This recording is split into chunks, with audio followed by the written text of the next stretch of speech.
नमस्कार, मैं दीपक कुमार आप सभी का स्वागत करता हूं द आदर्श डायलॉग। दोस्तों, आज हम चर्चा करेंगे इस देश के बेहद ही पढ़ा लिखा भ्रष्टाचारी सरकारी ऑफिसर जो कि पहले सरकारी अफसर हुआ करता था और अभी वर्तमान में एक अर्ध प्रदेश का राजा बना हुआ है। जी हाँ, दरअसल इस देश में एक षड्यंत्रकारी भ्रष्टाचारी सरकारी ऑफिसर था जो अपने भ्रष्टाचार के भूख को सरकारी पद पे रहते हुए नहीं मिटा पाया, तो उसने सोचा कि इस भ्रष्टाचारी भूख को कैसे मिटाया जाए। तो क्योंकि वह एक सरकारी ऑफिसर था, उसको पता था कि इस देश के राजनेता, इस देश की राजनीतिक पार्टियां किस तरह से इस देश में सफेद पोश ड्रेस के पीछे अपने भ्रष्टाचारी पेट को भरता है। तो उस व्यक्ति ने भी सोचा कि क्यों ना हम इस सरकारी पद को त्याग कर और इसी तरह का एक सफेद पोश ड्रेस बनवाए, उस सफेद पोशों का एक संगठन बनाए जिससे अपने भ्रष्टाचारी भूख को मिटा सके। उसी को ध्यान में रखकर उस भ्रष्टाचारी और षड्यंत्रकारी जो कि बहुत ही पढ़ा लिखा व्यक्ति था, उसने एक योजना बनाया। योजना क्या बनाया कि उसने एक गुमशुदा व्यक्ति, जिसे उस घटना से पहले शायद ही इस देश का बहुत कम लोग जानते थे, ऐसे ही एक षड्यंत्रकारी एक बुजुर्ग व्यक्ति को सामने लाया और उसके संरक्षण में एक जन आंदोलन खड़ा किया भ्रष्टाचार के खिलाफ। उस भ्रष्टाचार के खिलाफ जन आंदोलन करके उस षड्यंत्रकारी पढ़ा लिखा भ्रष्टाचारी व्यक्ति ने इस देश के लोगों के सिंपैथी को जीता, इस देश के लोगों को भरोसा दिलाया अपने षड्यंत्र के माध्यम से कि हम इस देश के तमाम भ्रष्टाचारी लोगों के खिलाफ हैं, हम उनके खिलाफ एक जन आंदोलन कर रहे हैं कि इस देश से भ्रष्टाचार खत्म किया जाए। उस भ्रष्टाचारी और षड्यंत्रकारी जो कि बहुत ही पढ़ा लिखा सरकारी ऑफिसर था, उस व्यक्ति ने उसी जन आंदोलन के आड़ में अपना एक सफेद पोश गैंग तैयार किया।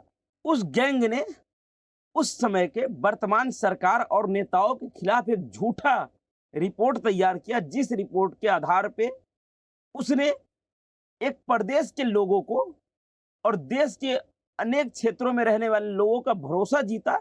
और उस समय वह षड्यंत्रकारी भ्रष्टाचारी व्यक्ति जो कि बहुत ही पढ़ा लिखा था, वह व्यक्ति इस देश के लोगों को भरोसा दिलाया कि हम इस भ्रष्टाचारियों के खिलाफ कार्रवाई करेंगे, हम इस देश की राजनीति को बदलेंगे। उसी नैरेटिव के आधार पे वह षड्यंत्रकारी भ्रष्टाचारी व्यक्ति इस देश के लोगों को एक और सपना दिखाया कि हम इस देश में एक जन लोकपाल बिल लाएंगे जो सबसे सुपीरियर होगा, सबके ऊपर होगा, जिस जन लोकपाल का फैसला सभी को मानना होगा। उसने इस देश के लोगों को भरोसा दिलाया कि जो उसने सफेद पोश गैंग तैयार किया था, उसने कहा कि हमारे इस गैंग का सबसे सुपीरियर यह लोकपाल होगा, जिस लोकपाल के दायरे में रह के हम काम करेंगे और कभी भी अगर हमारे ऊपर किसी भी तरीके का कोई आरोप लगता है तो इस लोकपाल के नियम के हिसाब से हम बिना किसी समय को व्यतीत किए जो भी उचित कार्रवाई होगा हम करेंगे और हम अपनों के खिलाफ करेंगे। उसी को आधार बनाकर इस देश और उस प्रदेश के लोगों का भरोसा जीता। उस षड्यंत्रकारी व्यक्ति ने जब अपना गैंग तैयार कर लिया सफेद पोशों का, जिस गैंग के माध्यम से वो अपने भ्रष्टाचारी भूख को मिटाने के लिए तैयार किया था, जब वह पहली बार उस प्रदेश में चुनाव लड़ा, उस चुनाव में जिस सत्ता के खिलाफ इन्होंने भ्रष्टाचार के बहुत सारे तथाकथित रिपोर्ट तैयार करवाए थे, साबूत तैयार करवाया था, उसी पार्टी से हाथ मिलाकर इसने 14 दिनों का सरकार बनाया और उस सरकार का वह राजा बन गया। अब वह राजा क्या करता है? दरअसल उस राजा का एक सबसे बड़ा बुरा आदत था, क्योंकि वह बहुत पढ़ा लिखा था, बहुत बड़ा षड्यंत्रकारी था, तो वह समझता था कि हमारे इस षड्यंत्र को कोई नहीं समझ पाएगा। उसका सबसे बड़ा हथियार था कि किसी भी नेता के खिलाफ झूठा आरोप लगा देना और झूठा आरोप लगा के उस नेता के चरित्र हनन करना, उसको समाज के नजर में गलत साबित करना। दरअसल अपने उसी आदत की वजह से वह राजा जो कि बहुत ही पढ़ा लिखा था, लेकिन बहुत बड़ा षड्यंत्रकारी और भ्रष्टाचारी था। उसने कई सारे नेताओं से सार्वजनिक तौर पे और अदालतों के द्वारा लिखित माफी मांगा है। पैर पकड़ पकड़ के, पैरों पे नाक रगड़ रगड़ के माफी मांगा, और माफी मांग मांग के अपने इस सफेद पोश गैंग को इतना मजबूत किया, इतना मजबूत किया कि आज उसके गैंग के लोग पूरे देश में पागलों की तरह घूम रहे हैं। एक प्रदेश से दूसरे प्रदेश में सरकार बन गई। तो उस षड्यंत्रकारी और भ्रष्टाचारी, जो कि बहुत पढ़ा लिखा राजा है, उस राजा ने एक दिमाग लगाया। उसने सोचा कि जब उसने सफेद पोशों का गैंग तैयार किया था, उस समय उस गैंग में बहुत से काबिल लोग भी शामिल हो गए थे। देश के बहुत बड़े बड़े कवि, बहुत बड़े बड़े नामचीन वकील, बहुत बड़े बड़े पत्रकार और भी कई तरह के तथाकथित साइकोलॉजिस्ट, यह तमाम लोग उसमें शामिल हो गए थे। तो इस भ्रष्टाचारी, जो कि बहुत पढ़ा लिखा षड्यंत्रकारी व्यक्ति था, जो कि राजा है एक अर्ध प्रदेश का, उस राजा को समझ में आया कि वह इन लोगों के साथ रहकर अपने उस भ्रष्टाचारी भूख को नहीं मिटा पाएगा। तो उस राजा ने एक के बाद एक अपने उस गैंग से इन तमाम काबिल लोगों को बाहर करना शुरू कर दिया। उसके बाद अपने गैंग में उस राजा ने चमचे, चाटुकार और हुक्म के गुलामों का भर्ती शुरू किया, जिसमें उस राजा ने एक ऐसे व्यक्ति का भर्ती किया जिसके लिए कहा जाता है कि वह अपने टाइम में किसी सिनेमा हॉल के बाहर टिकट ब्लैक करता था। उसके बाद, जो कि बहुत ही बड़ा उदंड है, बहुत ही बदतमीज है, निहायत बदतमीज है और बददिमाग है, उस व्यक्ति को इसने अपने पार्टी में शामिल किया, उसको बहुत बड़ा जिम्मेवारी दिया और उस व्यक्ति को इसने देश के एक उच्च सदन में भेज दिया। उसके बाद उसी राजा ने एक पढ़े लिखे, अपने ही तरह के पढ़े लिखे षड्यंत्रकारी पत्रकार को भी शामिल किया। उसको भी उसने बहुत बड़ा जिम्मेवारी दिया अपने राज शासन में। उसके बाद एक और व्यक्ति को इसने भर्ती किया, जो वो भी बहुत बड़ा पढ़ा लिखा था, लेकिन वह हवाला कारोबारी था। दरअसल वह ब्लैक मनी को व्हाइट में कन्वर्ट करने वाला व्यक्ति था, जो कि इसी के तरह एक षड्यंत्रकारी व्यक्ति था। उसे भी इसने भर्ती किया और इस तरह के तमाम चमचे चाटुकारों को इसने भर्ती किया अपने राजकाज में। अब उस राजा का, वह राजा अपने इन तमाम चमचे चाटुकारों को अपने षड्यंत्रकारी दिमाग से फंसाकर इनको जो बहुत बड़ा जिम्मेवारी दे दिया, और वह राजा कहने के लिए तो राजा बना, लेकिन उसके पास उस राज्य के लिए कोई जिम्मेवारी नहीं है। उस राज्य के किसी भी व्यक्ति के प्रति वो जिम्मेवार नहीं है। वह सिर्फ राजा बना हुआ है, बाकी वो सारा काम अपने इन चमचे चाटुकारों से करवाता रहा। तो इन चमचे चाटुकारों को भी लगा कि राजा ने हमारे ऊपर बहुत बड़ा भरोसा किया है और हमें बहुत ज्यादा इज्जत और सम्मान दे रहा। दरअसल इन चमचे चाटुकारों को उस राजा के उस षड्यंत्रकारी दिमाग का अंदाजा नहीं था कि वह राजा इसके माध्यम से क्या करना चाह रहा है। दरअसल वह राजा इन लोगों के माध्यम से अपने उस भ्रष्टाचारी भूख को मिटाना चाहता था। और यह चमचे चाटुकार इस बात से खुश हो गए कि राजा ने हमें बहुत ज्यादा तरजीह दी है, हमारे ऊपर बहुत ज्यादा भरोसा किया। उसी नशे में यह चमचे चाटुकार झूमते रहे और वह षड्यंत्रकारी, जो कि पहले एक सरकारी ऑफिसर हुआ करता था, जो कि निहायत भ्रष्टाचारी था, जो अपने भ्रष्टाचार के भूख को सरकारी कर्मचारी के तौर पे नहीं मिटा सका, तो उसने सफेद पोश का चोला ओढ़ लिया और अब वो एक राजा बन गया।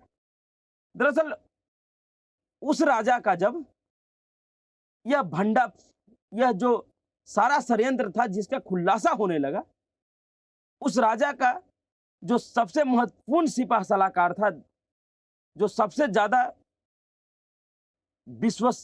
विश्वस्त लोग था, वो दो लोग, एक तो पिछले 1 साल से ऊपर से जेल में बंद है उसी मनी लॉन्ड्रिंग के केस में, जिसे अदालत से जमानत नहीं मिल पा रहा है। दूसरा एक और उसका सिपाह सलाहकार, बहुत ही विश्वस्त लोग, जिसके